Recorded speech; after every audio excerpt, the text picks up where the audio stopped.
لیکن میرا بہت زبردست ہر چیز فرسٹ کلاس بالکل ہے. تو میں اپنے استاد صاحب کے ساتھ ایک مرتبہ کہیں گیا اور ان کے ساتھ میں نے کچھ وقت گزارا. پھر مجھے پتا چلا کہ میرے تو اخلاق ابھی کسی ان کے پاؤں کے جوتے تک بھی نہیں پہنچے. یہ اخلاق بہترین کیسے ہوتے ہیں؟ اخلاق بہترین طریقے جو اللہ تعالیٰ نے مجھے آپ کو سورہ حجرات میں بتائے، الحمدللہ الحمدللہ ان پر بھی ہم عمل کریں گے تو ضرور انشاءاللہ اس پر ضرور عمل پیرا ہوں گے. لیکن اللہ سبحانہ تعالیٰ یہاں فرماتے ہیں کہ سب سے پہلے دیکھ لیتے ہیں کہ اسلام کیا ہے اور ایمان کیا ہے. اللہ فرما رہا ہے یہ کون کہ اسلام لے کر آئے، ایمان ابھی تمہارے دلوں میں داخل نہیں ہوا. اسلام بیسیکلی جو ہے نا وہ ظاہری چیز کو کہتے ہیں. اسلام لانا بہرحال ایک افضل عمل، افضل رویہ بھی ہے. اور اسلام جب مسلمان جب کلمہ پڑھ لیتا ہے تو گویا وہ اس بات کا اقرار کر لیتا ہے کہ میں نے اللہ سبحانہ تعالیٰ کو مان لیا ہے اور میں اللہ کا فرما بردار ہو گیا ہوں. اللہ سبحانہ تعالیٰ فرماتا ہے ان الدین عند اللہ اسلام، اللہ کے نزدیک دین صرف اور صرف اسلام ہے. اللہ سبحانہ تعالیٰ نے ایک اور جگہ فرمایا رضیت لکم الاسلام دینا، تمہارے لیے دین اسلام کو پسند کر لیا. ایک جگہ فرمایا ومن یبتغی غیر الاسلام دینا فلن یقبل منہ، جو اسلام کے علاوہ کسی اور دین کو پسند کرے گا اس سے وہ چیز قبول نہیں کیا جائے گا، اس سے وہ باتیں قبول ہی نہیں کی جائیں گی. اسی لیے اللہ سبحانہ تعالیٰ نے یہ بھی فرمایا کہ قل ان سے کہہ دیجئے کہ انی امرت ان اکون من اولا اسلم، ان کو کہہ دیجئے میں سب سے پہلے اللہ کے ہاں سر اطاعت خم کرنے والا ہوں، میں سب سے پہلا سر اطاعت جھکانے والا ہوں. پھر اللہ تعالیٰ نے فرمایا فَإِنْ أَسْلَمُوا فَقَدِ اهْتَدَوْا، اگر اسلام لاؤ گے تو ہدایت پاؤ گے. پھر یہ کب تک مسلم رہنا ہے؟ صرف یہ نہیں کہ بس کہہ دیا زبان سے کہہ دیا لا الہ، نہیں صرف لا الہ نہیں. اللہ سبحانہ تعالیٰ نے فرمایا وَلَا تَمُوتُنَّ إِلَّا وَأَنْتُمْ مُسْلِمُونَ، کہ اس وقت تک جب مسلم رہنا ہے جب تک کہ تمہیں موت نہیں آ جاتی. تو گویا مسلمان ہونا تو لازم ہی لازم ہے نا. مسلمان ہونے کے بغیر تو ہماری کسی قسم کی فلاح ہے ہی نہیں. لیکن صرف زبان سے اسلام لے آنا اور زبان سے کہہ دیا لا الہ الا اللہ تو کیا حاصل، دل اور نگاہ مسلم نہیں تو کچھ بھی نہیں ہے نا. گویا صرف زبان سے لا الہ نہیں پڑھنا، اپنے دل اور نگاہ کو مسلم بنانا بہت ضروری ہے.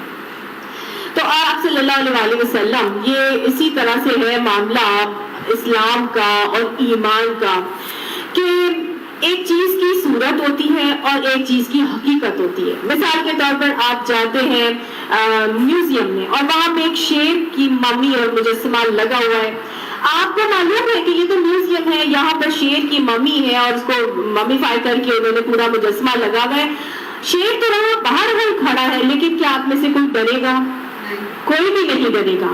ٹھیک ہے نا، یہ ہے حقیقت جو آپ کو نظر آ رہی ہے صورت شیر کی، یا شیر کی تصویر دیکھ کے کوئی بھی نہیں ڈرے گا. لیکن جب آپ جنگل میں چلے جائیں گے وہاں پہ آپ کو ایک شیر آ جائے نظر تو کیا ہوگا؟ سب ڈر جائیں گے کیونکہ وہ ایک حقیقت ہے. ٹھیک ہے نا، تو یہی بات ہے اسلام کی اور ایمان کی. ایک چیز کی صورت ہے اور ایک چیز کی حقیقت ہے. اسلام ایک صورت ہے. آپ صلی اللہ علیہ وسلم کے پاس حضرت جبرائیل علیہ السلام آئے اور آ کے انہوں نے پوچھا، دین سکھانے آئے تھے، سوال خود کر رہے ہیں اور جواب بھی خود ہی دے رہے ہیں اور فرماتے ہیں کہ مل اسلام، یا رسول اللہ صلی اللہ علیہ وسلم اسلام کیا ہے؟ پھر فرمایا کہ اسلام یہ ہے کہ تو جو ہے وہ اللہ کو مانے اور اس کے ساتھ کسی کے ساتھ شرک نہ کرے کسی چیز کا، اور نماز قائم کرے، زکوٰۃ ادا کرے اور روزے رکھے. پھر پوچھا مل ایمان، ایمان کیا ہے؟ تو آپ صلی اللہ علیہ وسلم کو فرمایا سارے کے سارے ایمان مفصل بتا دیے. آمنت باللہ و ملائکہ، اللہ پر ایمان، پھر ملائکہ پر، پھر کتابوں پر، پھر فرشتوں پر، پھر رسولوں پر، پھر اس کے بعد آخرت کے دن پر، پھر مرنے کے بعد دوبارہ زندہ ہونے پر. گویا یہ 7 چیزیں ایمان مفصل کا حصہ ہیں جن پر ایمان لانا ہر ایک کے لیے لازم ہے. ٹھیک ہے، آپ سے نے فرمایا تھا اسلام ظاہر میں ہے، ظاہر میں ہے اسلام. دیکھیں نا اسلام میں کیا بتایا تھا، اسلام میں کیا بتایا تھا؟ شرک کی نفی بتائی، اللہ کی توحید بتائی، اس کے بعد روزہ، نماز، حج، زکوٰۃ، یہی پتا ہے نا، یہ ظاہری چیزیں ہیں جو اسلام کے اندر آتی ہیں. لیکن ایمان کیا ہے؟ اس کی دل کی کیفیت کا نام ہے ایمان. تو آپ صلی اللہ علیہ وسلم نے فرمایا تھا اسلام ظاہر میں ہے اور ایمان دل میں ہے. اسلام ظاہر میں ہے، ایمان دل میں ہے. ہم کہتے ہیں پہلے ایمان آ جائے پھر ہم ظاہری چیزیں کریں گے. نہیں، پہلے میں اپنے ایمان کو تو پکا کروں پھر ہمارے جو ہے وہ ظاہریت پہ آئے. ظاہری چیزیں شروع کر دیں، ایمان خود بخود بڑھے گا. آپ صلی اللہ علیہ وسلم اپنے صحابہ کرام پہ ایمان بڑھاتے تھے، ان کو ایمان بڑھانے کی طریقے سکھاتے تھے، اور ساتھ ساتھ جتنا ایمان پہ پختہ اور بڑھتا جاتا ہے اتنا اعمال میں حسن بڑھتا چلا جاتا ہے. ٹھیک ہے، نہیں بھی نماز پڑھنی آتی، جس نے کلمہ پڑھا اذان سنیے وہ جا کے نماز پڑھنے کھڑے ہو جائے گا. اس کو کوئی الفاظ نہیں آتی، کچھ بھی نہیں، وہ صرف حرکتیں کر رہا ہے. وہ کھڑا ہو رہا ہے، قیام کر رہا ہے، رکوع کر رہا ہے، سجدے کر رہا ہے، وہ امام کے پیچھے کھڑا ہے، اس کی نماز ہو جائے گی نا. ظاہریت میں روزہ ہے، روزہ رکھ لیا چپ کر کے خاموشی سے. زکوٰۃ اگر مال اتنا نکلا سال میں ایک دفعہ کم زکوٰۃ بھی دے دے گا، یہ سارے اعمال وہ کر لے گا. لیکن ایمان کیسے بڑھے گا؟ آج ہم لوگ ساری ظاہریت کے سارے اعمال کرتے ہیں، حج عمرے کرتے ہیں، جا کے بھاگ کے جا کے کرتے ہیں، لیکن ایمان سے ہمارے دل ابھی خالی ہے. ایمانوں سے دل خالی ہے. وہ ایمان جو کہ مطلوب ہے، وہ ایمان جو کہ مقصود ہے، وہ ایمان ہمارے پاس ابھی آیا ہی نہیں. اب ہم ظاہری اعمال جتنے خوبصورت کریں گے، ایمان جتنا بہترین بنائیں گے، اعمال اس سے زیادہ حسین ہوتے چلے جائیں گے. جو منافق ہوتا ہے اس کے اندر تو خلوص ہی نہیں ہوتا، لہٰذا اس کے اعمال میں حسن نہیں آ پاتا.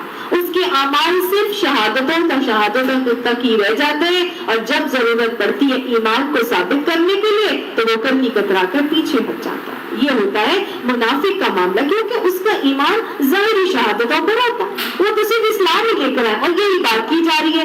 یہ جو آ کے سورہ حجرات میں جو لوگ آئے تھے قبیلہ بنو اسد کے لوگ، ان کے اندر ابھی ظاہری ایمان اسلام موجود تھا، ابھی ایمان ان کے دلوں میں نہیں آیا. اور اللہ سبحانہ تعالیٰ نے یہی فرمایا ہے کہ ابھی وَلَمَّا يَدْخُلِ الْإِيمَانُ فِي قُلُوبِكُمْ، تمہارے دلوں میں ابھی ایمان تو داخل ہی نہیں ہوا ہے.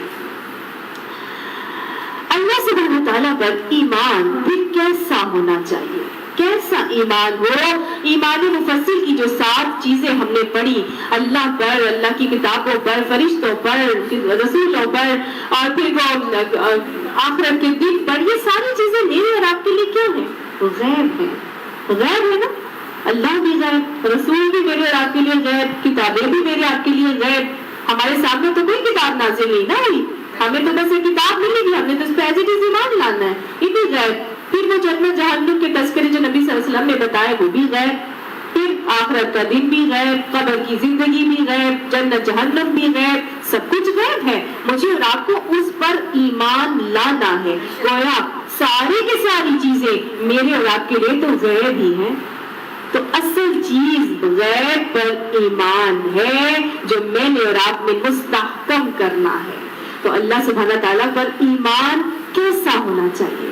آج ہم ایمان کے اوپر بات کریں گے. یہ ایمان جس کے لیے صحابہ فرماتے تھے کہ نبی صلی اللہ علیہ وسلم نے تعلمنا الایمان وتعلمنا القرآن، نبی نے پہلے ہمیں ایمان سکھایا پھر انہوں نے ہمیں قرآن سکھایا. اللہ پر ایمان اور ان غیر کی چیزوں پر ایمان کیسے راسخ ہو، کیسے پختہ ہو، کیا کیا عمل ہے جو ہمیں کرنے چاہیے کہ ہمارا یہ ایمان بہتر ہو تاکہ ہمارے اعمال بہترین ہو سکے. اتنا الحمدللہ ہم نے قرآن پاک پڑھ لیا، سیکھ لیا، سمجھ بھی لیا، لیکن ابھی تک بھی ہمارے اندر وہ چینج کیوں نہیں آ رہا؟ وہ ایمان میں رسوخ کیوں نہیں آ رہا؟ کیا ایسی کمی ہے؟ کیا ہے جو ہم نہیں ابھی تک سمجھ پائے؟ تو آپ یہ دیکھیے، پہلی بات تو یہ سمجھ لینا ہے کہ یہ دنیا دار الامتحان ہے. اللہ سبحانہ تعالیٰ نے اس دنیا میں مجھے اور آپ کو کیوں بھیجا ہے؟ لیبلوکم ایکم احسن عملا کرنے کے لیے. اس کی مثال بالکل ایسی ہے جیسے ایک سٹیج ہوتا ہے اور اس پہ ایک پتلی تماشا پپٹ شو ہو رہا ہوتا ہے. پپٹ شو میں کیا ہوتا ہے؟ وہ جو پپٹس بنے ہوتے ہیں ان کو ڈوریوں سے باندھا ہوتا ہے، اوپر بیٹھے ہوئے دو لوگ جو ہوتے ہیں ان ڈوریوں کو ہلا رہے ہوتے ہیں اور ہمیں لگ رہا ہوتا ہے کہ وہ جو پپٹس ہیں وہ بول بھی رہے اور ہل بھی رہے ہیں، لیکن کیا وہ خود ہل رہے ہوتے ہیں؟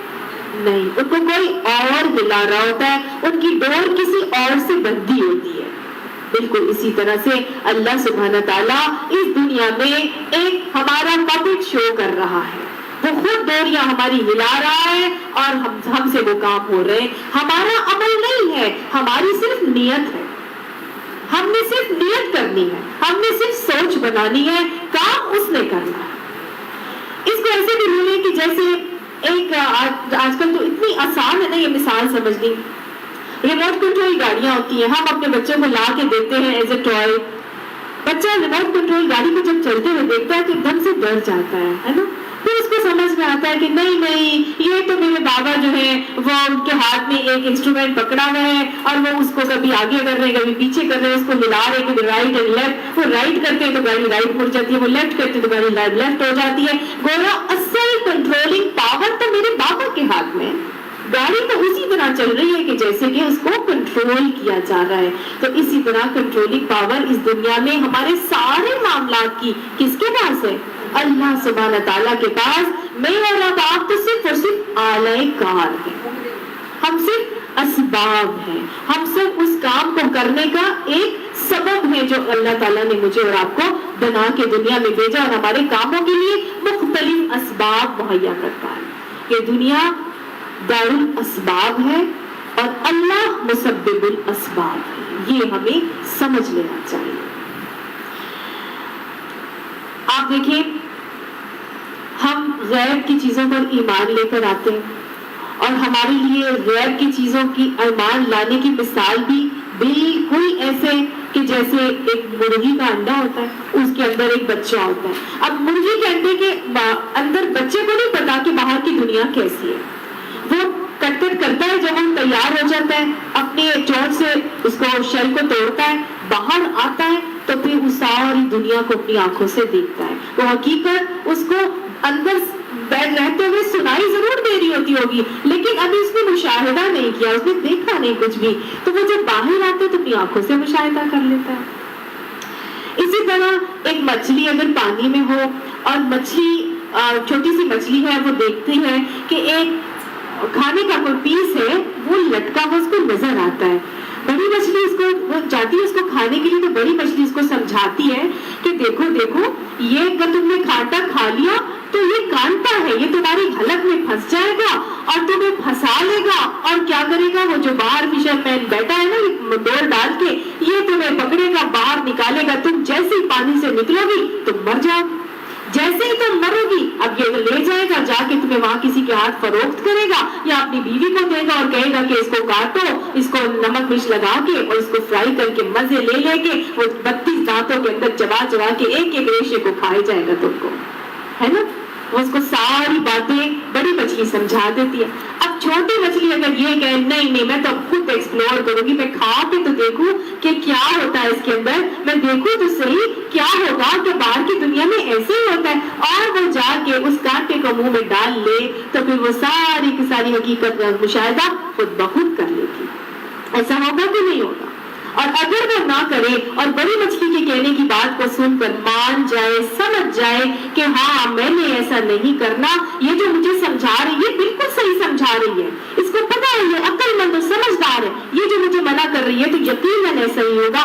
اگر وہ ان غیب کی باتوں پر ایمان لے آئے گی تو اس کی جان کا فلاح کا سودا ہو جائے گا۔ بالکل اسی طرح نبی کریم صلی اللہ علیہ وآلہ وسلم نے مجھے آپ کو وہ غیب کی ساری باتیں بتا دی، قبر میں کیا ہوگا، حشر میں کیا ہوگا، جنت کیسی ہے، جہنم کیسی ہے، ہر چیز بتا دیا۔ یہ اعمال کرو گے تو یہ اس کا صلہ ملے گا، یہ اعمال کرو گے تو یہ اس کی سزا ملے گی۔ اللہ کے نبی نے ہر چیز بتا دی۔ تو عقل مند کون ہے پھر جو ان غیب کی باتوں پر، نبی صلی اللہ علیہ وسلم کی غیب کی بتائی ہوئی باتوں پر ایمان لے آئے اور اس کانٹے کو کھانے سے اس مچھلی کی طرح بچ جائے۔ ایسا ہی ہے نا۔ اللہ سبحانہ تعالیٰ یہ ساری کی ساری غیب کی باتیں مجھے اور آپ کو نبی صلی اللہ علیہ وسلم کے ذریعے سے بتاتے ہیں، اور اس وسیلے اور توسط سے ہر بات ہمیں پتہ چلتی ہے۔ عقل مند شخص ان باتوں پر ایمان لے کر آ کے ان کو مان لے گا تو اس کی فلاح کا سودا کر لے گا۔ اللہ ہمیں اس فلاح کے سودے کرنے کی توفیق نصیب فرمائے۔ اب ایک اور مثال سے سنیے اور دیکھیے کہ یہ جو چیزیں اللہ سبحانہ تعالیٰ نے دنیا میں مجھے اور آپ کے لیے بنا دی، وہ ساری چیزوں میں اختیار رکھتا ہے، وہ مسبب الاسباب ہے۔ وہ چاہے تو کسی چیز میں شفا ڈال دے، چاہے تو کسی چیز میں اسی شفا والی چیز میں ہمارے لیے جو ہے وہ نقصان ڈال دے۔ مثال کے طور پر ایک دودھ ہے، ایک شخص وہ دودھ پیتا ہے اور وہ پینے کے ساتھ ساتھ موٹا تازہ ہوتا چلا جاتا ہے، صحت مند ہوتا ہے۔ ایک شخص ہے وہ دودھ پیتا ہے تو اس کو الرجی ہو جاتی ہے اور اس کا پیٹ خراب ہو جاتا ہے۔ ایک شخص ہے وہ دودھ پیتا ہے اور اس کی جو ہے وہ اسے اتنا ڈائریا ہوتا ہے کہ اس سے اس کی ڈیتھ ہو جاتی ہے۔ تو ہے تو دودھ ہی، لیکن اللہ اس میں یا تو شفا ڈال دیتا ہے یا اس کے لیے آپ کے لیے نقصان دہ بنا دیتا ہے۔ اب اللہ سبحانہ تعالیٰ نے سانپ کو بنایا، یہی سانپ جو ہے کسی کے لیے جان بچانے کا سبب بنتا ہے، کسی کے لیے جان لینے کا سبب بن جاتا ہے۔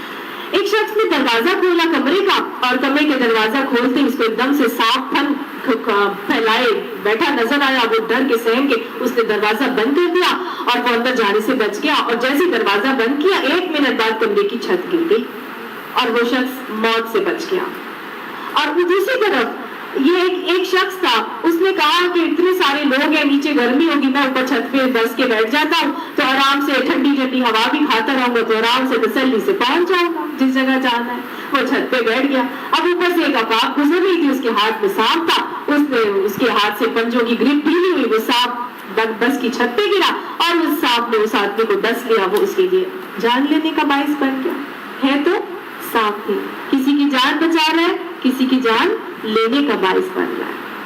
حضرت موسیٰ علیہ السلام کے ساتھ ایک معاملہ ہوا کہ آپ نے حضرت بیمار ہو گئے تو آپ نے اللہ تعالیٰ سے کہا کہ اللہ سبحانہ تعالیٰ میں تو بیمار ہو گیا ہوں تو میں کیا کروں؟ حضرت موسیٰ علیہ السلام کو اللہ تعالیٰ نے کہا فلاں درخت کے پتوں کو کھا لو تو اس میں تمہیں شفا مل جائے گی۔ انہوں نے پتے کھا لیے، وہ صحیح ہو گئے۔ اس کے بعد وہ دوبارہ بیمار ہو گئے تو انہوں نے فوراً سے پتے کھا لیے کہ میں نے پہلے بھی کھائے تھے تو میں ٹھیک ہو گیا، تو میں پھر پتے کھا لیے، وہ ٹھیک نہ ہوئے۔ انہوں نے اللہ تعالیٰ سے کہا اللہ تعالیٰ آپ نے مجھے پہلے تو شفا دی دی تھی اور میں ٹھیک ہو گیا تھا، تو میں تو پتے بھی کھا لیے تو میں تو ٹھیک نہیں ہو رہا، تو پھر میں کیا کروں؟ اللہ تعالیٰ نے کہا اس وقت میں نے اس شفا کو ان پتوں میں رکھ دیا تھا، اب میں نے اس شفا کو ان پتوں میں نہیں رکھا ہوا۔ تو یہ اللہ ہے، وہ چاہے تو وہ ایک چیز میں شفا رکھ دے، وہ چاہے تو ایک چیز میں نہ رکھے، وہ کنٹرول کر رہا ہے، ہر چیز اس کے اختیار میں، اس کے ہاتھ میں۔ اس بات کو سمجھ لینا میرے آپ کے لیے بہت ضروری ہے کہ ہم تو صرف دنیا میں آئے ہیں، کنٹرول تو سارا وہ کر رہا ہے۔ آج میں مثالیں دوں گی آپ کو۔ آپ دیکھیں ایک دیہاتی ہے، وہ آتا ہے گاؤں سے شہر میں آتا ہے، وہ آ کے دیکھتا ہے، وہ کہتے ہیں بھائی یہ تو نلکا لگا ہوا، اس میں سے تو پانی آتا ہے، ہمارے تو گاؤں میں پانی نہیں آتا۔ تو وہ ایسا کرتا ہے نلکا لے جاتا ہے اور گاؤں میں جا کے لگاؤں گا تو پانی آ جائے گا۔ وہ جاتا ہے بازار سے نلکا خرید لیتا ہے کہ ہمارے گاؤں میں تو پانی نہیں آتا تو میں یہ نلکا لے جاتا ہوں۔ وہ نلکا بازار سے خرید کے لے جاتا ہے، وہاں جا کے رکھ دیتا ہے اور کہتا ہے پانی آئے، تو پانی تو آ جائے گا۔ کیا پانی آ جائے گا؟ نہیں آئے گا نا۔ کیوں نہیں آئے گا؟ کیونکہ اس کا پورا ایک سسٹم ہے، اس کی پوری پائپ لائنز ہیں، اس کی ایک ٹینکی ہے جہاں سے پورا کنٹرول نظام چل رہا ہے۔ ہم سمجھ لیں کہ یہ ایسے ہی ہو جائے گا، ایسے نہیں ہے۔ اللہ سبحانہ تعالیٰ ہر نظام کو اپنے ہاتھوں سے کنٹرول کر رہا ہے، اپنے فرشتوں کے ذریعے سے کنٹرول کر رہا ہے۔ اس چیز کو سمجھنا میرے آپ کے سب کے لیے بہت ضروری ہے، اور ہم صرف کوشش کے مکلف ہیں، نتیجے کے ذمہ دار ہم نہیں ہیں۔ ہم نے صرف کوشش کرنی ہے، نتیجہ اللہ پہ چھوڑ دینا، نتیجہ اللہ کے ہاتھ میں۔ ہم تو وہ مالی ہیں جس کا کام کیا ہے؟ پر مشکا پاوے، مالی کا کام پانی لانا، پر مشکا پاوے، مالک کا کام پھل پھول لانا، لاوے یا نہ لانا۔ ہم تو مالی ہیں جنہوں نے اپنا کام کرتے جانا، بس نتیجہ نہیں۔ اور اللہ نے میرے نتیجے کو دیکھ کے مجھے ریوارڈ نہیں دینا یا عذاب نہیں دینا، اللہ نے میری کوشش پر مجھے اجر دینا، ہماری نیت، ہمارا ارادہ۔ تبھی تو سارے کے سارے علماء جب بھی حدیث کی کتاب لکھتے ہیں تو کیا کرتے ہیں؟ بخاری شریف میں بھی پہلی حدیث رکھی گئی امام بخاری نے، انما الاعمال بالنیات، عمل کا دار و مدار نیت پر. جو عمل کریں گے اگر نیت آپ کی صحیح ہے اللہ نے اسی کو دیکھ کے آپ کو اجر دینا. ٹھیک ہے. پھر اس کے بعد اللہ سبحانہ تعالیٰ کے ہاتھ میں چونکہ ہر چیز ہے تو عزت دینا بھی اسی کے ہاتھ میں ہے. تو عز من تشاء و تذل من تشاء. وہ عزت کے نقشوں سے ذلت نکال دیتا ہے, ذلت کے نقشوں میں عزت بھر دیتا. مثالیں میرے آپ کے سامنے کیسے کیسے اللہ سبحانہ تعالیٰ عزت کے نقشوں سے ذلت نکالتا ہے اور ذلت کے نقشوں میں عزت بھر دیتا ہے.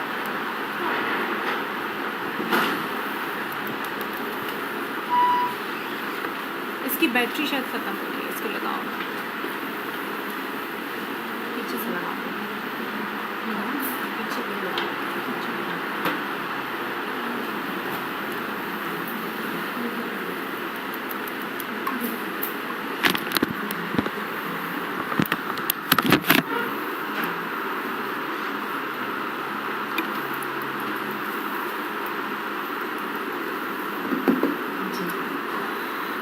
اللہ سبحانہ تعالیٰ عزت کے نقشوں میں ذلت بھرتا ہے اور ذلت کے نقشوں میں عزت لے کے آ جاتا ہے.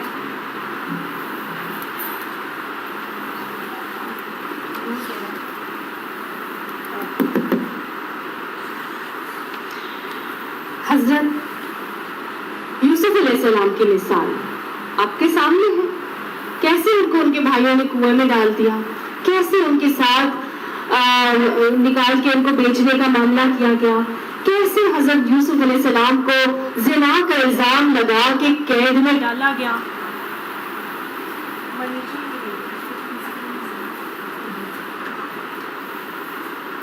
کیسے حضرت موسیٰ علیہ السلام حضرت یوسف علیہ السلام کے ساتھ اس دور سے گزارا گیا ان کو.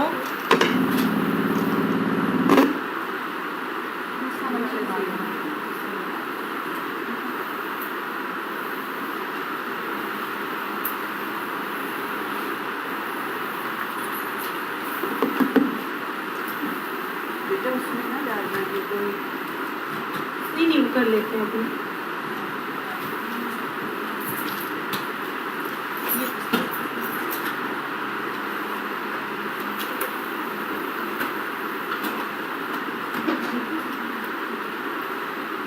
آواز آ رہی ہے آپ لوگوں کو؟ چلو. تو کیسے حضرت یوسف علیہ السلام کے ساتھ بظاہر دیکھنے میں تو کتنی ذلت آمیز ان کے ساتھ معاملات ہو رہے تھے نا, کس طرح ان کو بیچا جا رہا ہے, کس طرح ان کو قید خانے میں ڈالا جا رہا ہے, لیکن اسی ذلت کے نقشہ میں اللہ تعالیٰ نے عزت کا کیسے معاملہ کیا کہ مصر کو سربراہ بنا دیا, مصر کو فراوانی کو عطا فرما دی, نبوت بھی عطا فرما دی, اور اللہ سبحانہ تعالیٰ نے سربراہی بندی کر کے ان کو بنا دیا. کہ اللہ سبحانہ تعالیٰ کے کام بظاہر دیکھنے میں چیزیں ہمیں ویسی نظر نہیں آ رہی ہوتی, لیکن اللہ علیم بھی ہے, حکیم بھی ہے. وہ چاہتا ہے تو اپنی ذلتوں میں سے عزتوں کو نکال دیتا ہے. اور کہاں فرعون اور حامان اور قارون کس قسم کے دنیاوی شان و شوکت رکھنے والے وہ لوگ ہیں, لیکن اللہ سبحانہ تعالیٰ نے ان کے ساتھ کیسے معاملہ کرتے ہوئے ہمیں دکھایا. کسی کو پانی میں ڈبو کے قتل کر دیا, کسی کو زمین پہ دھسا دیا. کتنی مال و دولت کے حامی تھے وہ, کتنی جلال اور شان و شوکت تھا ان کے پاس, لیکن اللہ سبحانہ تعالیٰ چاہے تو عزت بھی دیتا ہے, چاہے تو وہ ذلیل بھی کر دیتا ہے. جب ان چیزوں کے اوپر یقین ہوتا ہے نا تو اللہ سبحانہ تعالیٰ انسان پہ اللہ سبحانہ تعالیٰ کو نہیں چھوڑتا. اس کو یقین آ جائے کہ میرا رب علیم بھی ہے, حکیم بھی ہے, پھر وہ تین چیزوں کے پیچھے نہیں لگتا, پھر وہ چیزوں کو نہیں دیکھتا. بظاہر اس کی ذلت ہو رہی ہے, نبی صلی اللہ علیہ وسلم کے ساتھ کتنا تحقیر آمیز سلوک کیا جا رہا تھا, لیکن آپ صلی اللہ علیہ وسلم کو کیا اللہ سبحانہ تعالیٰ نے رسوا کر دیا. کیسے فتح مکہ کے بعد اوپر شان اور شوکت سے مکہ کے اندر داخل ہوتے ہوئے نظر آتے ہیں. یہ اللہ سبحانہ تعالیٰ. پھر اس چیز کو سمجھ لیا جائے کہ جب اللہ ہی ہر چیز کر رہا ہے تو پھر انسان مختلف چیزوں کے اوپر اپنی نگاہوں کو نہیں لگا کے رکھتا, پھر وہ اعمال پہ اپنا فوکس رکھتا ہے, اعمال کرتا رہتا ہے. میں کرتے جا رہا ہوں, میں نے اپنی نیت صحیح رکھنی ہے, اللہ بیٹھا ہے نا, وہ علیم بھی ہے, وہ حکیم بھی ہے, وہ سب کچھ کرے گا. اگر میں اپنے رویے درست رکھ کے چل رہی ہوں تو اللہ سبحانہ تعالیٰ مجھے کیسے چھوڑ سکتا ہے. وہ اپنے اعمال پہ فوکس کر کے چلے گا.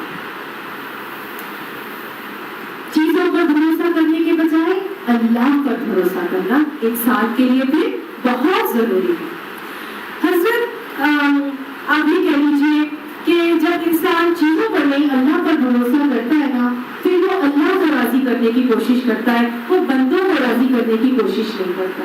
اس کو معلوم ہے کہ میرا رب راضی تو سب راضی، اور رب روٹ گیا تو پھر سب روٹ گیا۔ حضرت معاویہ نے حضرت عائشہ کو خط لکھا اور حضرت عائشہ کو خط لکھ کے کہا کہ مجھے کوئی نصیحت کیجیے۔ حضرت معاویہ نے جو خط لکھا تو حضرت عائشہ نے جواب کیا انہیں دیا؟ حضرت عائشہ نے بڑا ہی خوبصورت جواب دیا۔ آپ نے فرمایا، آپ نے لکھ کے دیا، آپ نے حضرت معاویہ کو جو خط لکھا اس میں کہا کہ اگر تم اللہ کو راضی کرو گے تو بندے تم سے ناراض ہوں گے، اور وہ بندے جو تم سے ناراض ہوں گے اللہ خود بخود ان کے دلوں میں تمہارے لیے محبت ڈال دے گا۔ اور قرآن پاک میں سورہ مریم کی یہ آیت آتی ہے، ان الذین آمنوا وعملوا الصالحات سیجعل لهم الرحمن ودا۔ وہ لوگ جو نیک اعمال کرتے ہیں ایمان لانے کے بعد عنقریب اللہ سبحانہ تعالیٰ لوگوں کے دلوں میں ان کے لیے محبت ڈال دیتا۔ اور آگے انہوں نے کہا کہ اگر اللہ کو ناراض کر کے لوگوں کو خوش کرو گے تو اللہ سبحانہ تعالیٰ ان لوگوں کو بھی تم سے ناراض کر دے گا جو ابھی تم سے خوش ہیں۔ تو لہٰذا کس کو خوش کرنے کی کوشش کرنی ہے؟ صرف اللہ کو خوش کرنے کی کوشش کرنی ہے۔ اللہ خود ہی بندوں کے دلوں میں ہمارے لیے محبت ڈال دے گا۔ اب ایمان اصل میں کیا ہے؟ لوگوں کو اللہ تعالیٰ نے میرے اور آپ کے لیے بنایا، مسبب الاسباب ہے، اسباب بھی بنائے، وسیلے بھی بنائے، سارے کام کرنے کے لیے اس نے مجھے اور آپ کو بہت چیزیں دکھائی دی دنیا میں۔ لیکن ایمان اصل میں پھر کیا ہے؟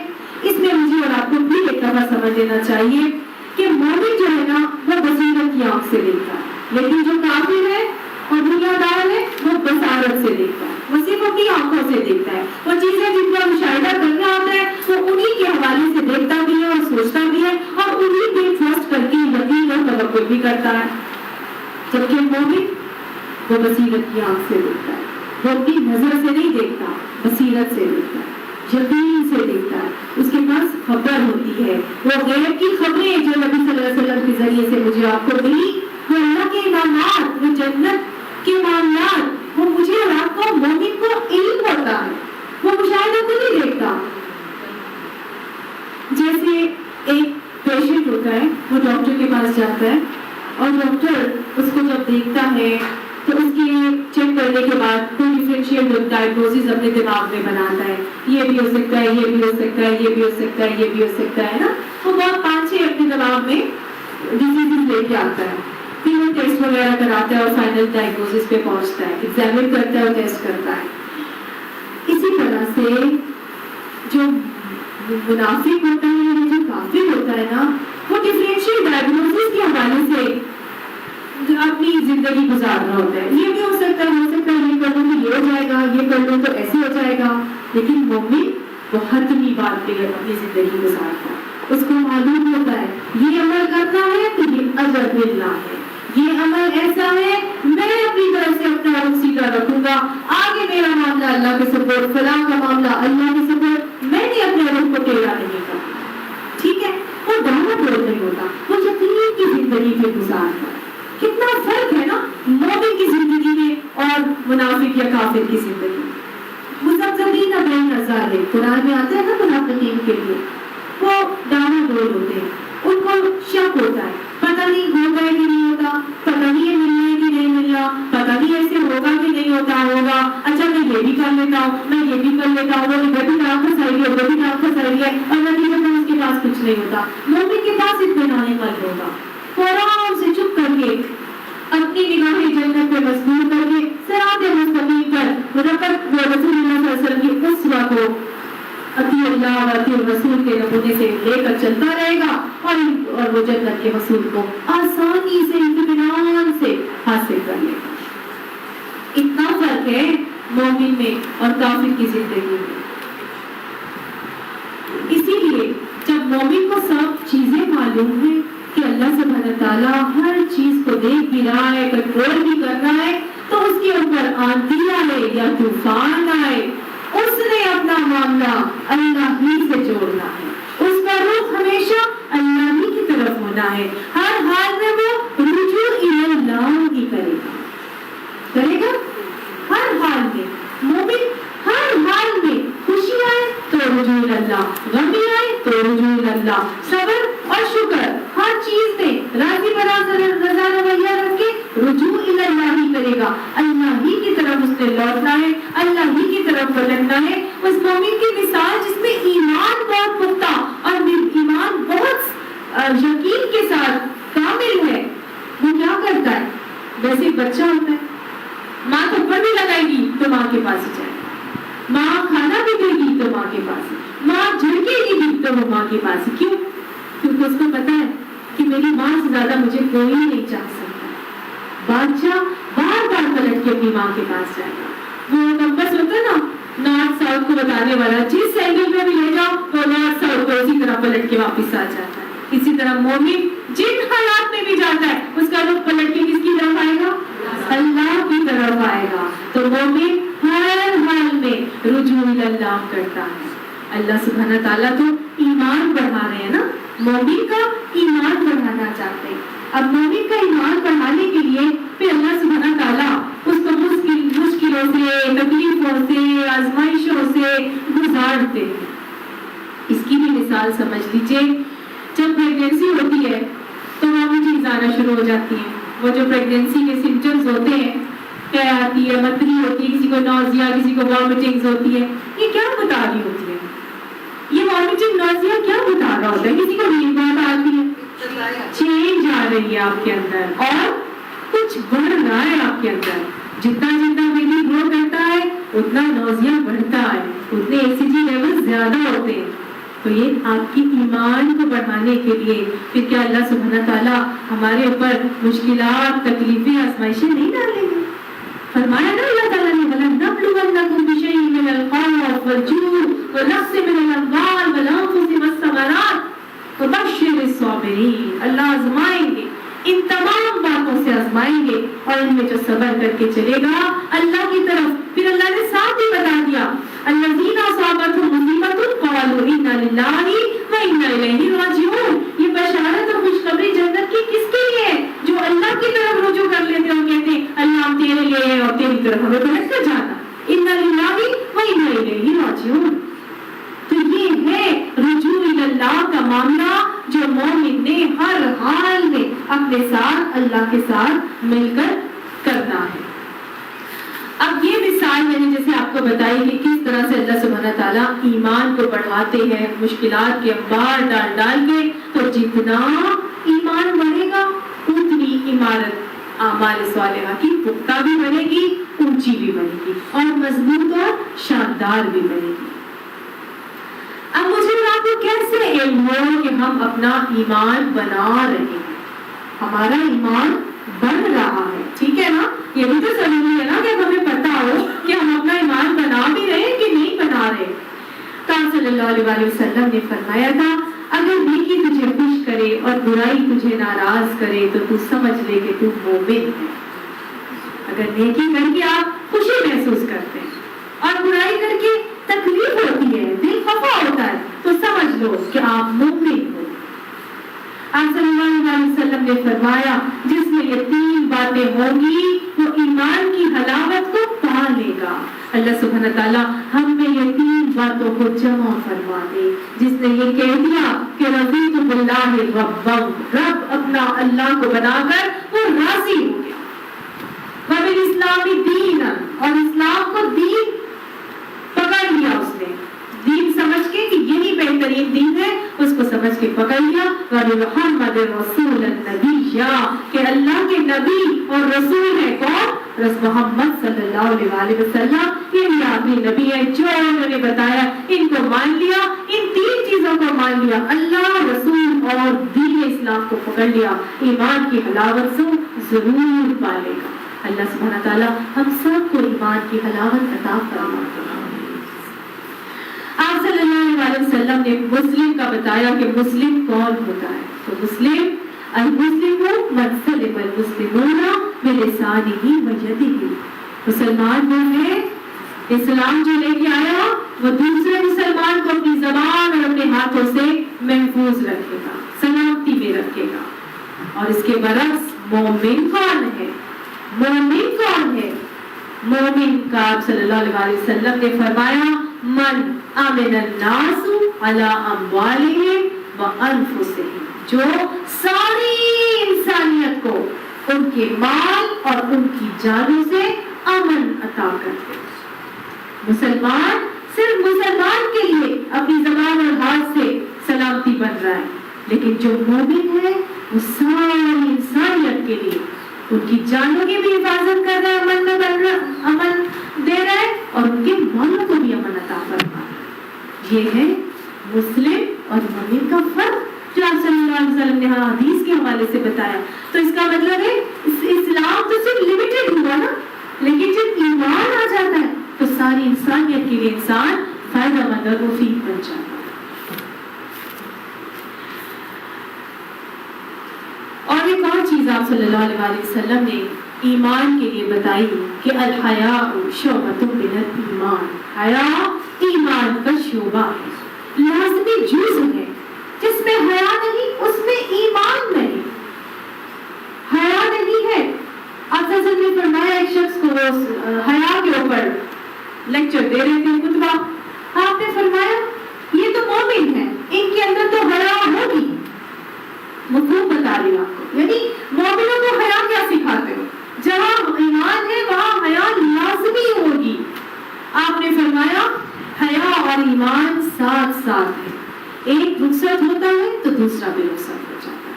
تو ایسا نہیں ہو سکتا کہ ہم کہیں کہ ہمارے اندر تو بہت ایمان ہے اور ہم جو ہے وہ بے پردگی سے اور ہر ایک کے آگے جو ہے وہ گھومتے پھر رہے ہیں.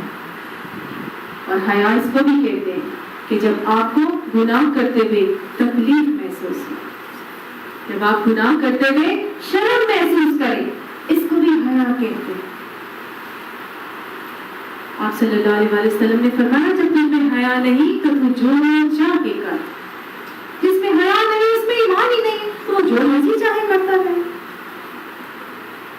آپ صلی اللہ علیہ وسلم نے قرآن حدیث میں فرمایا کہ جس میں یہ تین صفات جمع ہیں اس میں ایمان جمع ہو گیا.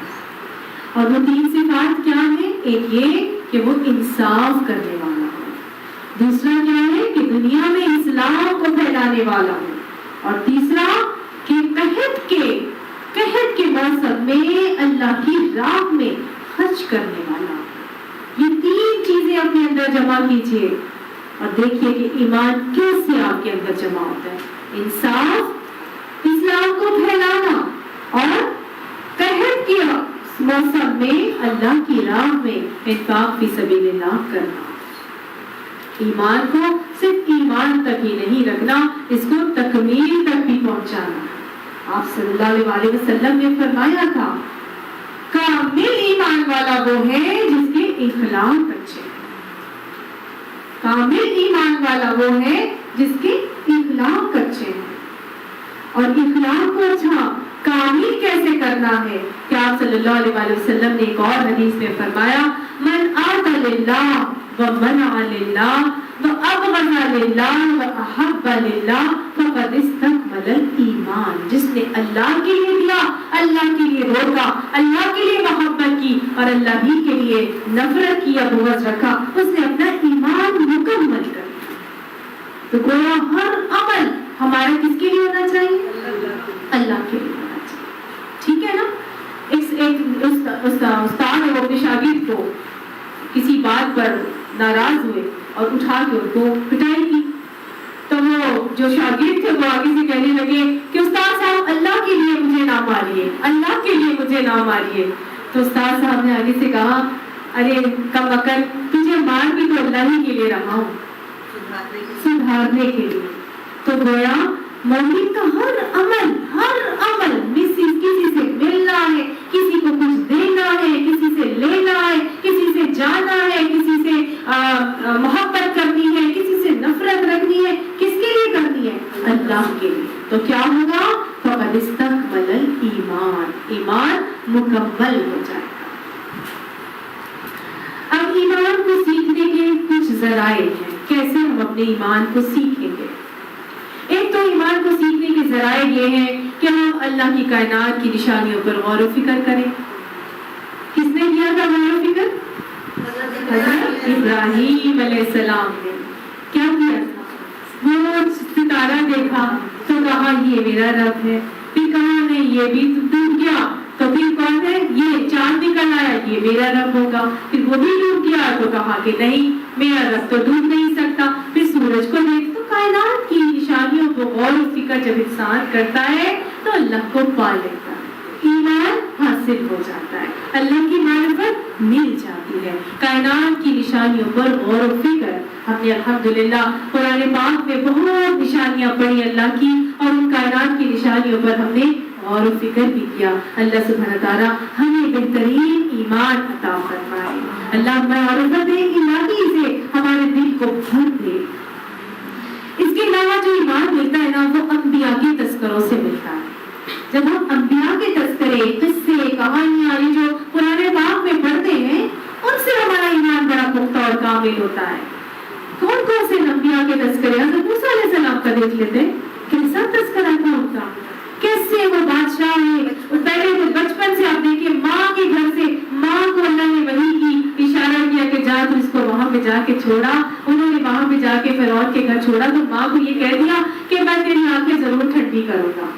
اللہ کے وعدوں پر توکل کیا تو کیا اللہ نے چھوڑ دیا؟ فوق پلٹا کے وہی ماں کی گود میں ہی لا کے بسایا نا. حضرت موسیٰ علیہ السلام کی والدہ انہی کی چھاتی سے انہوں نے دودھ پیا, باقی ہر ایک کی چھاتی اس پر اوپر حرام ہو گئی تھی. وہ بیٹی سب دیکھتی جا رہی تھی. واقعہ یاد ہے نا آپ سب کو حضرت موسیٰ علیہ السلام کا. اور پھر اس کے بعد کیسے وہاں پہ بڑے بڑے فرعون کے گھر میں, اور پھر اس کے بعد جو ہے وہ وہاں سے قتل ہو جاتا ہے اور بھاگ جاتے ہیں. وہ جا کے کہاں رہتے ہیں؟ شعیب علیہ السلام کے پاس مدین. وہاں کتنے سال گزارتے ہیں؟ 10 سال. کہنے کو تو ساری بادشاہ ہاتھ سے نکل گئی تھی. ایک غلام کی طرح مدین میں شعیب علیہ السلام کے گھر رہ رہے تھے, بکریاں چراتے تھے وہاں پر, ان کو پانی پلاتے تھے. لیکن اللہ کے کام ہے, انہوں نے اللہ کے وعدوں پر توکل کیا اور اللہ سبحانہ تعالیٰ پلٹا کے وہیں پر لے کے آیا. مصر کی فرما روائی پہ ملی کیسے کیسے معاملات ہوئے. پھر نبی صلی اللہ علیہ وسلم کے ساتھ اللہ سبحانہ تعالیٰ کے نبی کو جب وہاں سے نکالا گیا تو آپ صلی اللہ علیہ وسلم غلاف کعبہ کو پکڑ کے رو رہے تھے اور فرما رہے تھے کہ اگر یہ مجھے یہاں سے نہ نکالتے تو میں کبھی نہ جاتا تجھے چھوڑ کر. اے مکہ تو مجھے تیرے جان سے زیادہ عزیز ہے. اللہ تعالیٰ نے اپنے حبیب کے آنسوؤں کو دیکھا تو یہ آیت نازل کر دی کہ ہم آپ غم نہ کیجیے, ہم آپ کو دوبارہ پلٹا کے یہاں پر واپس لے کر آئیں گے. اور فتح مکہ نے اس سے زیادہ شان و شوکت کے ساتھ سردار بن کے پوری مملکت اسلامیہ کے سردار بن کے واپس پلٹ کر آتے. اللہ کے وعدوں پر توکل کیا تو مومن اللہ کے وعدوں پر توکل بھی کرتا. اس کے بعد یہ سیکھنے کے ذرائع ہیں نا ان کی ساری واقعات سے, انبیاء کرام کے قصوں سے, اور پھر حضرت موسیٰ حضرت خضر علیہ السلام کا قصہ بھی ہمیں معلوم ہے کیسے اس کو وہ جاتے ہیں اور سارا کا سارا وہ بچے کو وہ کشتی کو دار کر دیتے ہیں کہ یہاں کا مالک جو ہے وہ بہت ظالم ہے اور وہ کشتی ہتھیار لے گا کرنے کو وہ اس کا نقصان کرتے ہیں, لیکن اصل میں وہ اس کا نقصان نہیں ہوتا, وہ اس کا فائدہ ہوتا ہے. اس کو فیل کرتے ہیں کہ وہ دیوار گر گئی تھی وہ بنا دی, کوئی اجرت نہیں لی. پوچھا کیوں نہیں اجرت لیا آپ نے؟ تو فرمایا کہ میں یہ دیوار جو ہے یہ تو اللہ کے حکم سے بنائی ہے, کیونکہ یہ دیوار کے نیچے یہ 2 یتیم بچوں کو خزانہ مدفون ہے. میرے رب نے چاہا کہ جب یہ بڑے ہو جائیں تو اللہ سبحانہ تعالیٰ یہ اپنے خزانے کو نکال لے. تو اصول ملتے ہیں ان واقعات سے. اللہ سبحانہ تعالیٰ بتاتا ہے, اس میں بتایا کہ کانا ابوہما صالحا, ان کا والد نیک آدمی تھا.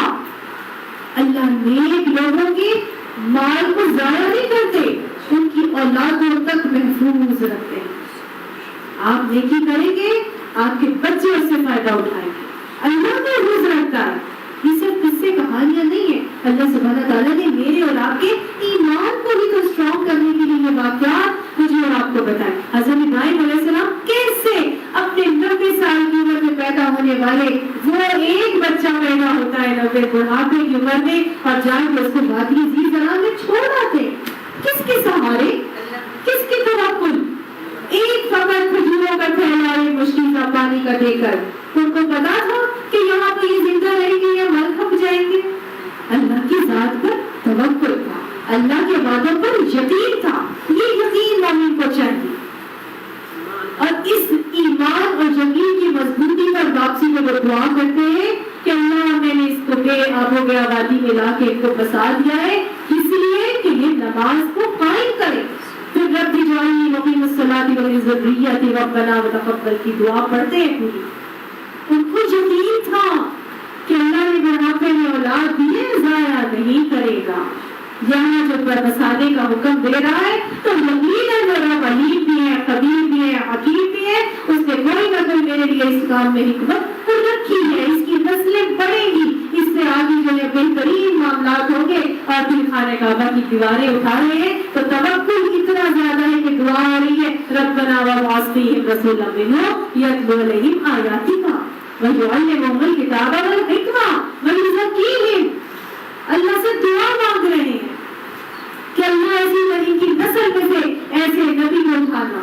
اور کون آتا ہے 2500 سال کے بعد حبیب خدا صلی اللہ علیہ وسلم اسی مکہ کی وادی میں مبعوث کیے جاتے ہیں. توکل ہے اللہ کی ذات پر. یہی ہم نے سیکھنا, یہی ہے ایمان, یہی ہے مومن کا توکل جو پیارے نبی صلی اللہ علیہ وسلم ہمیں سکھاتے تھے. اور یہی توکل ہم نے کس سے حاصل کرنا ہے؟ انبیاء کے قصوں سے بھی حاصل کرنا ہے. اللہ میں بہترین ایمان توکل عطا فرمائے. اور بھی صحابہ کرام کے سیرتوں کے رویوں کو دیکھ کر کہ ان کے ساتھ کیا معاملات تھے, کیوں اللہ کی مدد آتی تھی. بدر میں آئی, خندق میں آئی, حنین میں آئی, ہر موقع پر ان کی مدد آئی. اللہ کی مدد فرشتوں کے ساتھ ان کی آئی. ایسے ان کے واقعات ملتے. حضرت عمر رضی اللہ عنہ کا معاملہ ایسا ایمان کے درجہ کہ آپ صلی اللہ علیہ وسلم فرماتے عمر آپ میں جہاں میں جدھر سے آپ گزرتے ہیں میں دیکھتا ہوں شیطان وہاں سے بھاگ جاتا ہے. وہ شیطان جنوں کے ساتھ کشتی کا مقابلہ کر رہے ہیں حضرت عمر, اور کچھ پہلوان جن کو پچھاڑ دیا انہوں نے. اللہ سبحانہ تعالیٰ ایمان جب اسٹرانگ ہو جاتا ہے تو مقام تسبیح عطا فرما دیتے ہیں. اور یہ مومن کو جب ایمان تسبیح ملتا ہے تو مثال حضرت عمر کی میں آپ کے سامنے دے رہی ہوں کیسے جنوں کو تسبیح کیا ہوا ہے. وہ گزر رہے اور جن بھاگ رہے, وہ کشتی لڑ رہے اور جن کو وہ بچھاڑ. یہی تک نہیں ہوا, اس کے بعد کیا صلی اللہ علیہ وسلم کے دور کے بعد جب خلافت آتی ہے تو حضرت عمر کا ماننا یہ ہے کہ دریائے نیل کا پانی کتابوں میں لکھا ہے, خود حضرت عمر فرماتے کیا ہے کہ دریائے نیل کا پانی بہنا بند ہو گیا. لوگوں نے کہا ایک لڑکی کو جو ہے وہ قتل کر کے ذبح کر کے دریائے نیل میں ڈالیں گے تو یہ پانی بہنے شروع ہو جائے گا. مت کا ہے. حضرت عمر کو پتہ چلا, حضرت عمر پہنچ گئے اور دریائے نیل کو جا کے کہا اے دریا اگر تو اپنی مرضی سے بہتا ہے تو مت بہ, اور اگر تو اللہ کی مرضی سے بہتا ہے تو عمر تجھے حکم دیتے ہیں کہ تم بہنا شروع ہو جا. اور وہ بہنا شروع ہو گیا اور آج تک بہ رہا. صرف ایک مخلوق نہیں, اللہ کی ہر مخلوق انسان کی سے مسخر ہو جاتی ہے. جنات میں مسخر, پانی مسخر ہو گیا, ہوا کیسے مسخر ہوئی. حضرت عمر کے ساتھ مسجد نبوی میں خطبہ دے رہے تھے اور خطبہ دیتے ایک دم فرمایا یا ساریا الخیر. اور یہ ساریا کون تھے؟ لشکر کے بھیجے ہوئے تھے جہاد کے لیے, جہاد کے لیے بھیجے گئے تھے, لشکر کے سربراہ ہیں. اور ان کو وہ کہتے ہیں یہاں انہوں نے بولا یا ساریا الخیر, وہ ہزاروں میل دور آواز جو ہے وہ انہوں نے سنی, ہوا مسخر ہو گئی تھی, حضرت عمر کی آواز پہنچا دی گئی وہاں پر, اور ان کو معلوم ہو گیا کہ اس جگہ پر تو گھوڑے ہیں, میں نے اس جگہ پر جا کے حملہ نہیں کرنا. انہوں نے بعد میں بتایا مجھے تو آپ کی آواز آئی تھی, آپ نے مجھے پکار کے کہا تھا کہ یا ساریا الخیر, یہاں پہ تو گھوڑے. اور اس کے بعد زمین کیسے مسخر ہوتی ہے, مٹی ایسے مسخر ہوتی ہے کہ زلزلہ آ رہے, اپنا قدم پاؤں مارا اس کے اوپر اور کہا اے زمین رک جا, کیا عمر نے تیرے اوپر عدل قائم نہیں کیا. یہ مومن کو ایمان تصدیق مقام تصدیق مل جاتا. جب مومن اللہ کے اوپر ایسا قوی ایمان رکھتا ہے نا تو یہ ہوتا ہی ہوتا ہے. پھر آگ بھی ایسے مسخر ہوئی کہ وہ آگ ایک مرتبہ نکلی اور مدینہ کی طرف بڑھنے لگی. حضرت عمر کو معلوم ہوا, حضرت عمر نے تمیم دارمی کو حکم دیا کہ جاؤ اور جا کے جو ہے نا اس آگ کو واپس پلٹاؤ. حضرت تمیم دارمی کے پاس اپنا ایک یہ تھا پٹکا جو ہوتا ہے, اس دوپٹے پٹکے میں لپیٹ کر آگ کو ہم کا ہانک رہے اور کہہ رہے ہیں آگ واپس چل. وہ آگ جس پہاڑ سے نکلی تھی وہیں پہ چلی گئی. تمیم دارمی کو یہ سارے معاملات صحابہ کرام کے مذاق نہیں ہیں. آپ سے کے صحابہ کرام لشکر پہ جاتے, ایک جگہ پڑاؤ کرتے, وہاں پہ جنگلی جانور بھی تھے, جا کے آواز لگاتے. دوسرے صحابہ کرام کا تذکرہ یہ بھی ہمیں کتابوں میں ملتا ہے, جا کے آواز لگاتے ہیں اور کہتے ہیں کہ جنگلی درندوں چھوڑ جاؤ, یہاں پر آج محمد صلی اللہ علیہ وسلم کے اصحاب نے پڑاؤ کرنا ہے. اور دیکھتے ہی دیکھتے جنگلی جانور درندے سب جو ہے وہ اس جگہ کو چھوڑ کر جانے لگے. وہاں پہ جو لوگ موجود تھے وہ حیران ہو گئے. وہ کہنے لگے کہ چیز آپ کو کس نے سکھائی ہے؟ وہ کہنے لگے ہمیں تو اللہ کے نبی نے سکھائی ہے. وہ کہتے ہم بھی آپ کے اوپر ایمان لے کے آتے, سارے کے سارے وہاں کے لوگ جو ہے ان کے ہاتھوں پر ایمان لے کے آتے. مومن کو ایسا ایمان تسخیر عطا ہو جاتا ہے. یہ تو بڑی بڑی چیزوں کی مثالیں دی آپ کے, کیونکہ ان کے ایمان اتنے تھے. حضرت جندب بن حذیل, کیا میں غلط اگر نام نہیں بتا رہی تو, حذیل بن عاد وہ فرماتے ہیں کہ اللہ کا حکم ماننے میں جب کبھی بھی مجھ سے کوتاہی ہوئی تو میں نے دیکھا کہ میرے ماتحتوں نے میرا حکم ماننے میں میری جو ہے وہ نافرمانی کی. اللہ کے حکم ماننے میں جب بھی مجھ سے کوتاہی ہوئی تو میں نے دیکھا کہ میرے ماتحت میرا حکم نہیں مان رہے, وہ میرے نافرمان ہو گئے. ایک اور ان کا بھی اسی طرح کی بات آتی ہے, وہ کہتے ہیں میرے سے جب بھی اللہ کے حکم میں کوئی نافرمانی ہو گئی تو میں نے دیکھا کہ یا تو میری بیوی سے میری لڑائی ہو گئی یا میرے ماتحت سے میری نافرمانی کر دی, اور کچھ نہیں تو میری سواری بھی میری نافرمان ہو گئی. اور آج ہم کہتے ہیں ہماری اولادیں ہماری فرمانبردار نہیں, مرد کہتے ہیں بیویاں ہماری اطاعت گزار نہیں. کیسے ہو جائیں؟ کیا ہم اللہ کی اطاعت گزار ہیں؟ ہمارے ایمان اتنے ہیں جو ہم یہ ایکسپیکٹ کریں کہ ہمارے ماتحت جو ہماری اولادیں ہیں, جو ہمارے ملازمین ہیں, وہ ہمارے فرمانبردار ہو جائیں. پھر ہم کس بات کا گلہ اور کس بات کا شکوہ کرتے ہیں؟ اصل تو اپنے ایمانوں کو ٹٹولنے کی ضرورت ہے. آپ صلی اللہ علیہ وسلم. اچھا اس کے بعد جو اگلی چیز ہے کہ کیسے ہمیں اور ایمان بہترین سیکھ سکتے ہیں, وہ ہم ایسے سیکھ سکتے ہیں کہ آپ صلی اللہ علیہ وسلم کی فرمائی ہوئی احادیث کو پکڑ لیں, جو ایمان کو بنانے والی احادیث. آپ نے فرمایا, آپ صلی اللہ علیہ وسلم نے قسم کھا کر فرمایا 3 مرتبہ, لا يدخل الجنة حتى تؤمنوا, جنت میں وہ شخص داخل نہیں ہو سکتا جب تک کہ وہ ایمان نہ لے آئے. ولا تؤمنوا, اور تم ایمان والے نہیں ہو سکتے حتى تحابوا, جب تک کہ تم محبت نہیں کرنے لگ جاؤ. گویا ایمان کب پیدا ہوگا؟ جب آپس میں محبت کی جائے گی. آپ نے فرمایا تحابوا وتحادوا, آپس میں محبت کرو اور تحفے تحائف دیا کرو, اس سے محبت بڑھتی ہے. ایک اور جگہ حدیث کے حوالے سے ہمیں پتہ چلتا ہے پڑوسیوں کی بھی عزت کرے اور مہمانوں کا بھی اکرام کرے. حضرت صہیب رومی سے حدیث آتی ہے کہ آپ نے فرمایا کہ مومن کا معاملہ بھی عجیب ہوتا ہے. اگر کوئی خوشی پہنچتی ہے تو وہ شکر کرتا ہے, اور اگر اسے کوئی تکلیف پہنچتی ہے تو وہ صبر کرتا ہے. تو گویا مومن صابر بھی ہوتا ہے, شاکر بھی ہوتا ہے, مہمانوں کا اکرام بھی کرتا ہے, پڑوسیوں کے ساتھ حسن سلوک بھی کرتا ہے, تحفے بھی دیتا ہے اور محبتوں کو بھی بڑھاتا ہے. اس کی مثال بالکل ایک شہر کی مکھی کے مانند ہوتی ہے کہ وہ خوبصورت پر پھولوں پر بیٹھتی ہے اور اس سے پاکیزہ رس حاصل کرتی ہے اور پاکیزہ شہد بناتی ہے. تو مومن اچھے لوگوں کی صحبت میں بیٹھتا ہے اور اپنے اعمال کو بہترین کرتا ہے. حضرت عبداللہ بن عمر اپنے ایمان کو بہترین بنانے کے لیے دعا مانگا کرتے تھے. آپ فرماتے تھے اللہم زدنا ایمانا و یقینا و فقہا. اللہ مجھے ایمان میں زیادتی عطا فرما اور یقین مجھے کامل عطا فرما اور مجھے سمجھ دین میں بہترین فقہ اور سمجھ عطا فرما.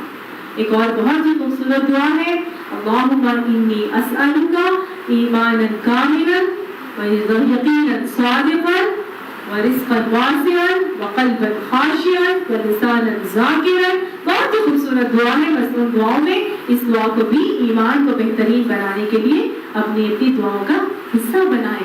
ایمان کو بہترین بنانا میرے آپ کے سب کے اوپر لازم ہے.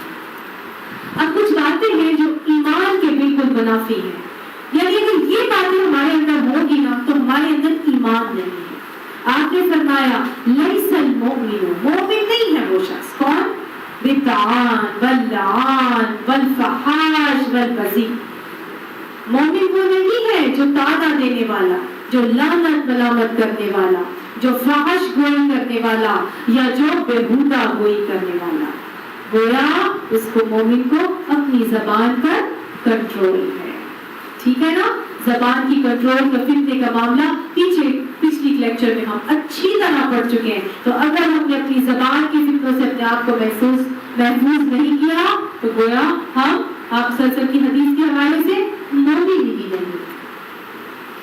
پھر آپ نے فرمایا تم میں سے کوئی شخص مومن نہیں ہو سکتا جب تک کہ وہ اپنے بھائی کے لیے بھی وہ پسند نہ کرے جب جو وہ اپنے لیے پسند کرتا. تو جو چیز اپنے لیے پسند کرنی ہے وہی چیز تحفہ دینے کے لیے بھی پسند کرنی. پھر آپ نے ایک جگہ فرمایا کہ وہ شخص مومن نہیں ہو سکتا جب تک کہ میں یعنی رسول اللہ صلی اللہ علیہ وسلم اس کو اپنی جان, مال, عزت, آبرو, اپنے ماں باپ سے بھی زیادہ, دنیا کی ہر چیز سے زیادہ محبوب نہ ہو جاؤں. تو گویا ہر چیز سے زیادہ محبوب کیا ہونا چاہیے اگر ہم کامل ایمان میں ہیں تو آپ صلی اللہ علیہ وآلہ وسلم. اسی لیے اللہ سبحانہ تعالیٰ نے فرمایا نا وَإِن تُطِيعُوا اللَّهَ وَرَسُولَهُ, اور اگر تم اللہ اور اس کے رسول کی اطاعت کر کے چلو گے یعنی اللہ سے رسول سے محبت ہوگی تو ہی اطاعت جو ہے وہ آسان ہوگی.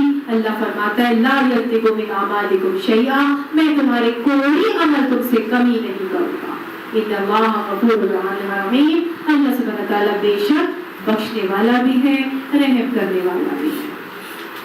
تو ہم نے یہ نہیں دیکھنا کہ اعمال کرنے والے کتنے ہیں, ہم نے یہ دیکھنا ہے ہمارے پاس یقین کتنا ہے, کتنے اعمال کر لیے. یہ نہیں دیکھنا. اعمال تو یقین کے بغیر بھی ہو جاتے. آپ ایسے ہی کھڑے ہو جائیں, نماز پڑھنا شروع ہو جائے, ہو جائے گی نماز, ہو جائے گی. سارا ابھی تک 20, 25, 40, 50, 60 سال یقین کے ایمان کے بغیر ہی سارے اعمال کرتے چلے آ رہے ہیں. ہنسے ہیں سب, ہے کہ نہیں؟ کیا ایسا یقین کامل ہمارے اندر ہے؟ سوچنے کی, سمجھنے کی ضرورت ہے اور اپنے ایمان کو بہترین بنانے کی ضرورت ہے. چراغ میں جب تیل اچھا ہوگا تو چراغ خود بہت اچھا چلے گا, روشنی خود کو خود بھولے گی نا. جب بیج اچھا ہوتا ہے نا تو درخت بھی اچھا ہوتا ہے, پھر اس میں سے پھل پودے پھول بھی اچھے ہی نکلتے ہیں. ہم نے اپنے بیج کو اچھا کرنا, آج ہم نے اپنے ایمان کو بہترین بنانا. یہ وہ بیج ہے, ہمارا بیج ہی نہیں اسٹرانگ اور مضبوط ہوگا نا, یقین مانیے ہمارے سالیہ کی کھیتی تیار نہیں ہو سکے. جتنا ایمان بڑھتا جائے گا اتنا ڈر اور خشیت کا معاملہ زیادہ ہونا ضروری. ایک شخص تھا, اس نے اپنے بچے کو اٹھایا, بھتیجا تھا, انہوں نے لشکر میں پڑاؤ کیا, تہجد کے لیے انہوں نے بھتیجے کو اٹھایا اور انہوں نے کہا اٹھو بیٹا نماز پڑھ لو, تہجد کا وقت ہے. اٹھایا, وضو کر کے آیا اور آگے کہنے لگا ہائے ہائے ہائے, بچہ تھا, ہائے ہائے ہائے کتنے بد نصیب ہیں یہ لوگ, اتنے بہترین ٹائم جو اس کا چچا تھا وہ اللہ والا تھا، وہ کہنے لگا تجھ سے اچھے ہیں کم سے کم اٹھ کے تکبر تو نہیں کرنا۔ تو جتنا ایمان زیادہ ہوتا ہے نا اتنا ہی تکبر آنے کا خدشہ ہوتا ہے اور اتنا ہی منافقت میں پڑنے کا اندیشہ ہوتا ہے۔ وہ صحابہ کرام کا رویہ یہ ہوتا تھا، وہ فرماتے ہیں گناہ وقت حنزلہ تو منافق ہو گیا۔ کیوں بھائی؟ اس لیے کہ جو کیفیت رسول اللہ صلی اللہ علیہ وسلم کی محفل میں ہوتی ہے وہاں پہ سے گھر آتا ہو تو بیوی بچوں کے درمیان الگ ہوتی ہے، یہ ہوتا ہے۔ لیکن ہمیں ہر وقت اپنے آپ کو جھڑکتے رہنا چاہیے اور اپنے آپ کو دیکھتے رہنا چاہیے کہ کبھی ہم کسی نفاق میں تو نہیں پڑتے چلے جا رہے۔ حضرت عمر رویا کرتے تھے، ایک مرتبہ انہوں نے پانی مانگا اور پانی کے بجائے ان کو شہد والا شیریں پانی دے دیا، شربت پلا دیا، دے دیا۔ وہ رونے لگے اور وہ کہنے لگے ہائے کوئی میری نیکیوں کا بدل اللہ مجھے دنیا میں تو نہیں دے رہا اس شربت کے دینے میں۔ اور ہم کہہ رہے ہوتے ہیں ہاں میں تو اتنی نیک ہوں، اللہ نے مجھے دیا ہے تو میری نیکی کی بدل ہے۔ ہم یہ کہہ رہے ہوتے سارے اعمال شیطان وہی ہمارے مدد کروا رہے۔ آج ہمارا یہ حال، آج اللہ کو بھیجتے کہ ایمان لانے کے لیے ہم میں سے کوئی اس طرح تیار نہیں۔ ایک اور واقعہ سناتی ہوں آپ کو، ٹائم تو تھوڑا ہی رہ گیا۔ یہ ہے عمر بن عبد العزیز کا واقعہ، خلیفہ ہارون الرشید کا واقعہ۔ خلیفہ ہارون الرشید بڑے مشہور خلیفہ گزرے۔ وہ ایک مرتبہ ساحلی سمندر پر اپنی بیوی کے ساتھ واک کر رہے تھے، چہل قدمی۔ وہاں پہ بہلول بیٹھا تھا، ریت کا محل بنا رہا تھا، گھر بنا رہا تھا۔ بہلول کے پاس آئے تو پوچھا، ابھی بیوی ان کے ساتھ نہیں تھی، پیچھے رہ گئی تھی، آگے پوچھا بہلول یہ کیا کر رہے ہو؟ کہنے لگا بہلول بڑا سمجھدار دانا انسان تھا، ویسے کملا سا تھا، تو اس کو اس نے کہا کہ میں جنت کا محل بنا رہا ہوں۔ اچھا کتنے کا ہے یہ محل؟ 1 دینار کا۔ جو 1 دینار کا یہ محل لے گا میں اس سے اللہ سے دعا کروں گا کہ اس کو جنت میں محل دے۔ وہ کہنے لگا زیادہ ہی پی لیے، یعنی کہ زیادہ ہی، ہارون رشید نے کہا زیادہ ہی کملا گیا، ایسے ہی بول رہا ہے۔ تو ان کی ریلیوں کی بیوی آ گئی زبیدہ بیگم، وہ کہنے لگی کہ یہ کیا بتا رہے ہو روز سلام دعا کے بعد؟ انہوں نے کہا کہ یہی بات بتائی کہ جو لے گا میں اللہ سے دعا کروں گا کہ اللہ اسے جنت میں محل دے۔ تو انہوں نے فوراً اپنے پرس میں سے 1 دینار نکالا اور اس کو دے دیا اور کہا میں یہ دعا کرنا کہ اللہ مجھے جنت میں محل دے دے۔ آگے چلے گئے، رات ہو گئی، رات ہوئی، خواب میں ہارون الرشید کو کیا آیا کہ ایک محل ہے جنت میں بہت خوبصورت۔ وہاں جانے لگتے ہیں تو وہاں پہ فرشتہ کھڑا ہوتا ہے، وہ کہتے ہیں کہ کس کا محل ہے؟ جی آپ کی بیگم زبیدہ بیگم کا ہے۔ اچھا کہتے ہیں تو پھر میں جا سکتا ہوں اس کے اندر؟ اندر جانے لگتے ہیں تو روک دیتے ہیں کہ نہیں آپ اس کے اندر نہیں جا سکتے، یہ دنیا کا محل تھوڑی ہے، یہ تو جنت کا محل ہے، جس کے نام کا ہے وہی اندر جائے گا۔ بڑا حیران ہوتے ہیں۔ اچھا اگلے دن صبح اٹھتے ہیں تو نیت کر لیتے ہیں کہ میں نا اب بہلول سے دینار میں خرید لوں گا محل۔ بہلول کے پاس جاتے ہیں، وہ بھی بنا رہا ہوتا ہے، پوچھتے ہیں یا کیا بنا رہے ہو؟ کہتا ہے کہ محل بنا رہا ہوں۔ کتنے کا محل ہے؟ آج میں تم سے محل خریدنا چاہتا ہوں، یہ 1 دینار مجھے محل دے دو۔ وہ کہے گا نہیں آج اس کی 1 دینار قیمت نہیں ہے۔ کتنی ہے بھی قیمت؟ ساری دنیا کی بادشاہی، وہ مجھے دو گے تو یہ ملے گا۔ تو وہ کہنے لگا کہ یہ کیا بات ہی کرتے، تم نے 1 دینار میں دیا تھا محل اور میں نے دیکھ لیا کام میں۔ وہ کہتے ہیں ہاں وہ تم نے وہ زبیدہ بیگم نے بن دیکھے مجھ سے خریدا تھا، تم تو دیکھے کا سودا کرنے آئے تھے۔ تو اصل قیمت پھر کس چیز کی ہے؟ بن دیکھے کی۔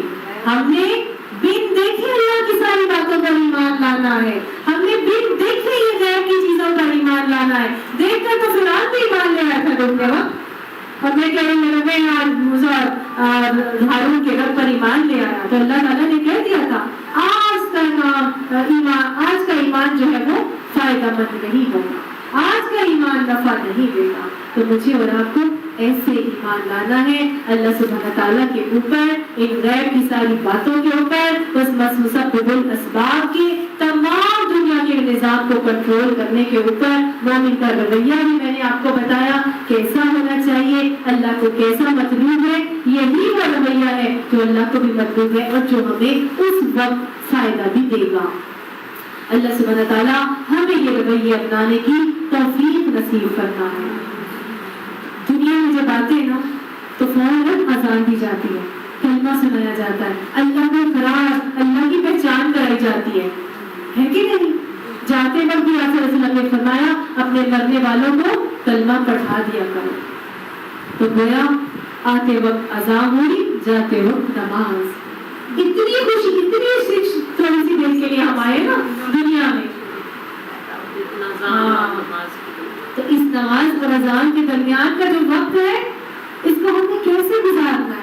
اپنے ایمان کو سیکھ کر اس کو بڑھا کر گزارنا۔ اس ایمان کو سیکھنا بھی ہے، اس کو بڑھانے کا معاملہ بھی کرنا ہے، اور اس بڑھانے کے ساتھ ساتھ اپنے اعمال میں حسن کو بھی پیدا کرنا ہے۔ ایمان بنانے کی یہ جگہ ہے، دنیا میں ہم اسی لیے آئے ہیں۔ اللہ سبحانہ تعالیٰ ہمارے اس ایمان کو اگر بنا دے تو انشاءاللہ فلاح کے سودے ہم خود ہی اللہ سے کر لیں گے۔ اللہ نے آگے فرمایا قرآن پاک میں، کیا طریقہ بتایا؟ انما المؤمنون، مومن تو وہ ہیں کہ الذین آمنوا باللہ ورسولہ، کہ جب وہ اللہ اور اس کے رسول پر ایمان لے آتے ہیں، ثم لم یرتابوا، پھر وہ شک میں نہیں پڑتے۔ سمجھ میں آ گئی کیسا ایمان بنانا ہے؟ شک میں نہیں پڑنا۔ اور پھر کیا کرنا ہے؟ وجاہدوا باموالہم وانفسہم فی سبیل اللہ، اللہ کی راہ میں اپنے مالوں سے، اپنی جانوں سے جہاد کرنا۔ یہ طریقہ ایمان بنانے کا اللہ سبحانہ تعالیٰ مجھے اور آپ کو یہاں قرآن پاک میں فرما رہا ہے۔ ایک اور جگہ قرآن پاک میں بتایا نا، یا ایھا الذین آمنوا آمنوا باللہ ورسولہ، اے لوگوں جو ایمان لائے ہو اللہ اس کے رسول پر ایمان لے کر آؤ۔ تو کیسے ایمان آئے گا؟ پھر جہاد کریں، اپنی جانوں سے بھی، اپنے مالوں سے بھی۔ یہ جو جانیں مجھے اور آپ کو اللہ تعالیٰ نے دی ہے، ان کو اللہ کی رضا میں اس کی مرضی کے مطابق جنت کے وصول کے لیے استعمال کرنا ہے۔ یہ جو مال اللہ نے، یہ نعمتیں اللہ نے مجھے اور آپ کو اس دنیا میں دی ہے، اس کو اللہ کی رضا کو حاصل کرنے کے لیے اس کی راہ میں اور جنت کے وصول کے لیے استعمال کرنا ہے۔ اور شریعت یہ ہرگز نہیں کہتی کہ کام کرنے کے لیے اسباب مت اختیار کرو، اسباب اختیار کرنے ہیں۔ کام کرنے کے لیے جو وسیلے اللہ نے اسباب دنیا میں بنائے ہیں وہ اختیار کرنے ہیں، اس کے بغیر کام نہیں ہوگا۔ نبی صلی اللہ علیہ وسلم نے ایک شخص نے پوچھا تھا، اونٹ کو باندھ کر اللہ پہ توکل کرو یا اونٹ کو چھوڑ کر؟ آپ نے فرمایا تھا اونٹ کو باندھو پھر اللہ پہ توکل کرو۔ اسباب اختیار کرنے ہی کرنے ہیں، لیکن نتیجہ اللہ پر چھوڑنا۔ کوئی رکاوٹ آ جاتی ہے تو سمجھ لینا ہے کہ یہ رکاوٹ میرے لیے اللہ کی طرف سے ہے، یہ رستہ میرا نہیں، دوسرا رستہ میرا ہے، اور دوسرے رستے پر ہو جانا۔ سمجھ آ رہی ہے؟ مشکل تو باتیں نہیں کر رہی، آسان ہے کہ مشکل ہے؟ تو یہ کچھ باتیں ہیں زندگی گزارنے کے طریقے اور رویے کے حوالے سے جو مجھے اور آپ کو کرنی ہے۔ جاہدوا کا معاملہ آپ صلی اللہ علیہ وسلم نے حدیث کے حوالے سے بتایا۔ مجاہد کون ہے؟ من جاہد نفسہ بطاعت اللہ، جو اللہ کی اطاعت کے معاملے میں اپنے نفس سے مجاہدہ کرتا ہے، اپنے مالوں سے بھی مجاہدہ، اپنی جانوں سے، اپنے نفس سے مجاہدہ، یہ مجاہد ہے۔ اور اسی جہاد کا مجھے اور آپ کو حکم دیا جا رہا ہے۔ اب فرمایا اولئک هم الصادقون، یہی تو لوگ ہیں جو سچے ہیں، جو بولتے ہیں مجھ سے کہ ہم ایمان لائے اور اپنے عمل سے ثابت کر کے دکھاتے ہیں، سچ کر کے دکھاتے ہیں کہ ہم اللہ کو مان کر اللہ کی مان رہے ہیں، ہم اسلام لا کر مومن بن رہے ہیں۔ پہلے ہم مسلم بنے تھے، اب ہم مومن بن رہے ہیں۔ اللہ میں بہترین ایمان والا مسلم بنا دے۔ کوئی ان سے کہہ دیجئے اتعلمون اللہ بدینکم، کیا تم سکھا رہے ہو اللہ کو دین تمہارا؟ یعنی کہ تم اللہ کو اپنے دین کے بارے میں علم دے رہے ہو، تم اللہ کو بتا رہے ہو کہ ہم دین قبول کر لیا ہے۔ واللہ یعلم ما فی السماوات و ما فی الارض، اللہ زیادہ جانتا ہے جو آسمانوں میں بھی ہے اور جو زمین میں بھی ہے۔ واللہ بکل شیء علیم، اور اللہ تو ہر چیز کا علم رکھنے والا ہے۔